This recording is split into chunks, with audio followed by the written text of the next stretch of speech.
In what is rapidly becoming one of the most uncertain periods of Liverpool's modern era, the club now faces the very real prospect of navigating more than a month without Mohamed Salah.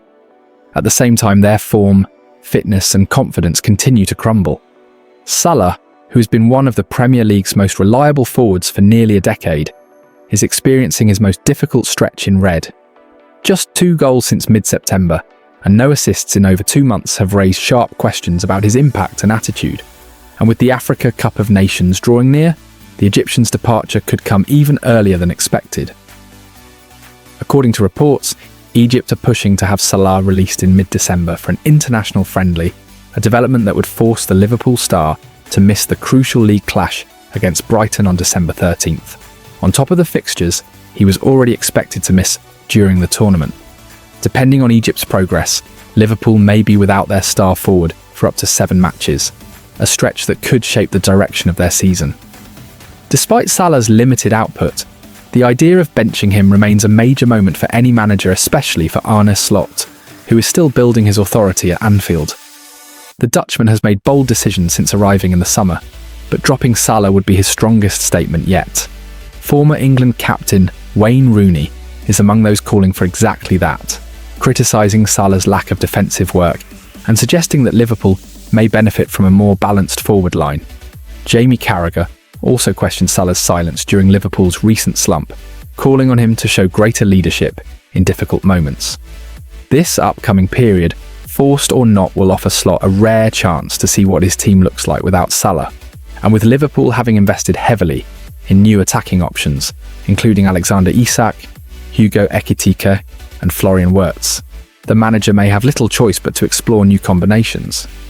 But even that opportunity has taken a hit because Liverpool's injury crisis has deepened once again. Florian Wirtz, who impressed in flashes earlier this season and offered a bright spark in the Champions League win over Frankfurt, has now missed training. The German international picked up an injury during November's internationals, ruling him out of Saturday's defeat to Nottingham Forest.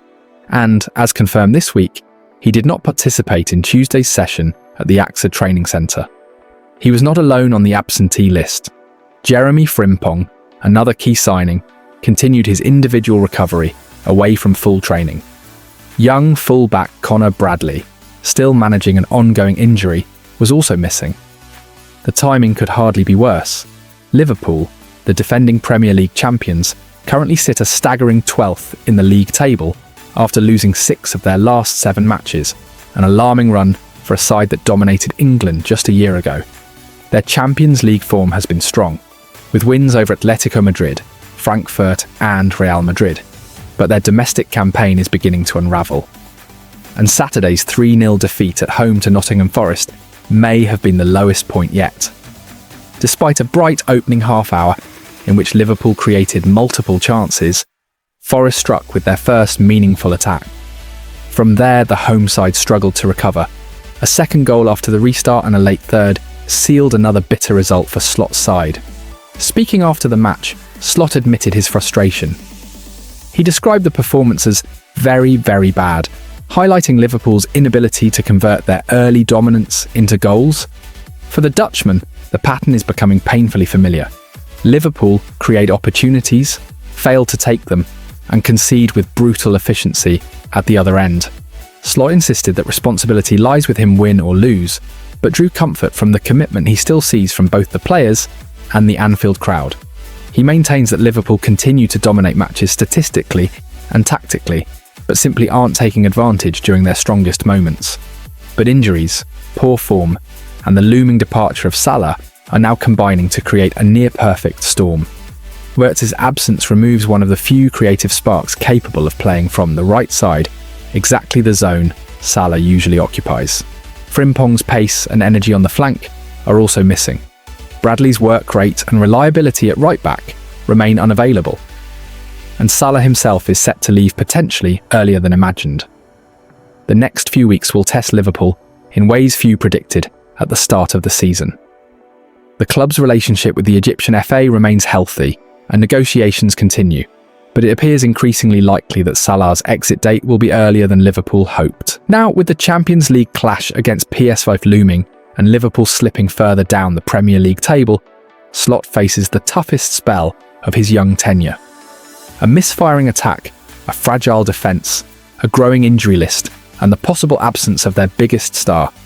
This is the moment where Liverpool's season could either stabilise or completely unravel. And for the first time in many years, the question is real. What will Liverpool look like without Mohamed Salah? Very soon, they will find out. Tonight, we begin with a story that simply refuses to go away. Despite Jurgen Klopp repeatedly stressing that his days on the touchline are over, that management is behind him, the football world continues to whisper something very different. And now, one of Germany's most respected voices has poured fuel on the fire.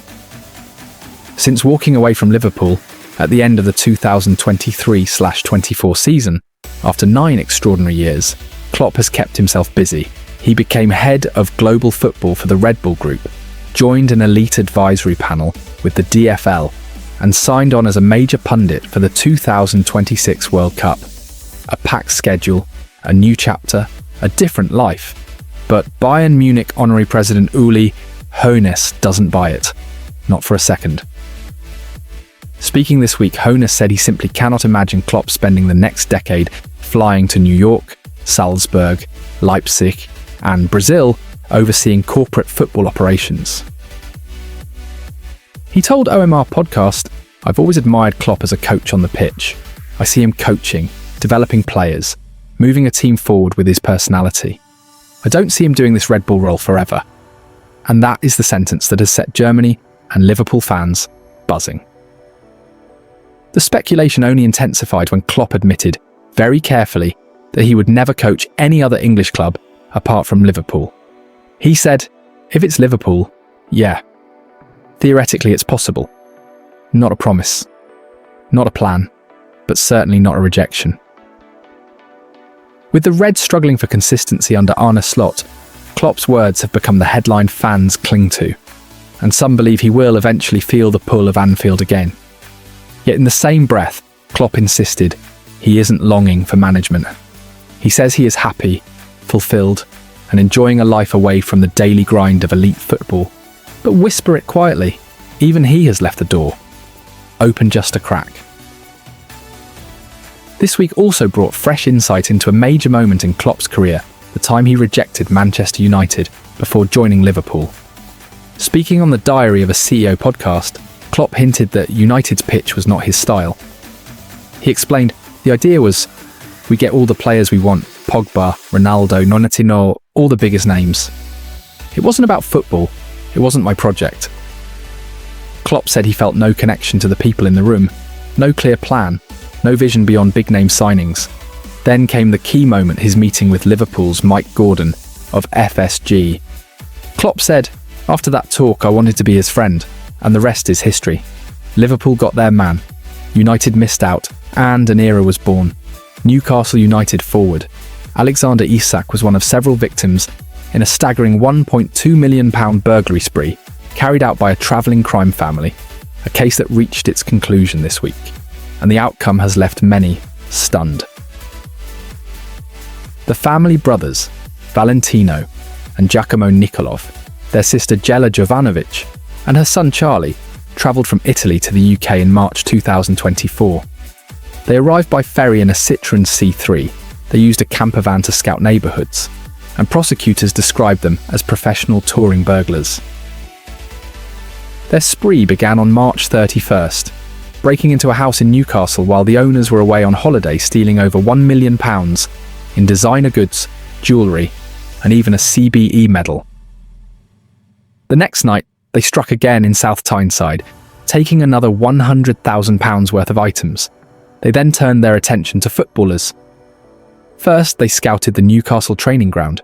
Then they identified Alexander Isak's home as their next target. On April 4th, while Isak was out between 4 p.m. and 10 p.m, the gang forced their way in reportedly through his TV room and stole his Audi RS6 jewellery cash and other valuables totalling £198,000.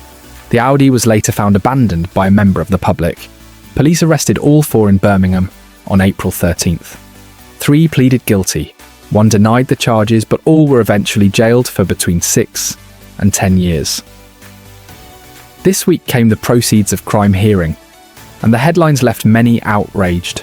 Despite stealing more than £1.2 million, the court was unable to recover any meaningful assets from the burglars. Judge Robert Sprague ordered Jela Jovanovic, £1, Valentino Nikolov, £1, Giacomo Nikolov, £1, Charlie Jovanovic, £1,135, 50 pence, the only amount police were able to seize. That's it, and just £1 each from three of them, a symbolic fine, because the court found they had nothing to seize. Judge Sprague did confirm that if the family ever gains assets in the future, new proceedings can be opened. But for now, the victims, including Alexander Isak, are unlikely to see the stolen wealth returned.